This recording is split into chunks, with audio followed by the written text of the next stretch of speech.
Double elimination ట్విస్ట్‌తో అయితే house నుండి Rathika eliminate అయిపోవడం జరిగింది. ఇక ఎలిమినేట్ అయ్యాక ప్రతి ఒక్కరు నాగార్జున ముందు దర్శనమిచ్చి, ఆ తర్వాత బజ్ ఇంటర్వ్యూలో పాల్గొనక తప్పదు.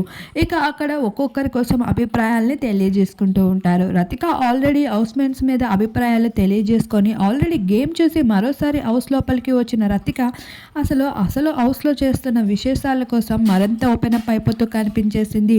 శివన్న ఉండగా పల్లవి ప్రశాంత్ గెలవడం అనేది చాలా కష్టం. శివన్న పాలిటిక్స్ మైండ్ అయితే హౌస్‌లో వాడుతున్నారు. అతని అనుభవానికి ఎక్కడ మేమందరం వస్తామో, నేను ఈరోజు ఎలిమినేట్ అయినట్లే అలానే వరుసగా ఎలిమినేట్ అవుతున్నారు. ఫ్యాన్ బేస్ ఉన్న వాళ్ళు మాత్రమే టాప్ 5లో ఉంటారని ఖచ్చితంగా నమ్మాను. అలానే హౌస్ లోపలికి వెళ్ళాను, బయటికి వచ్చేసాను. అలా అంటూ ప్రశాంత్‌ని అయితే నేను కావాలని టార్గెట్ చేయడం వంటివి ఏమీ లేదు. అలా అనుకోకుండా హౌస్‌లో జరిగిపోయేవి.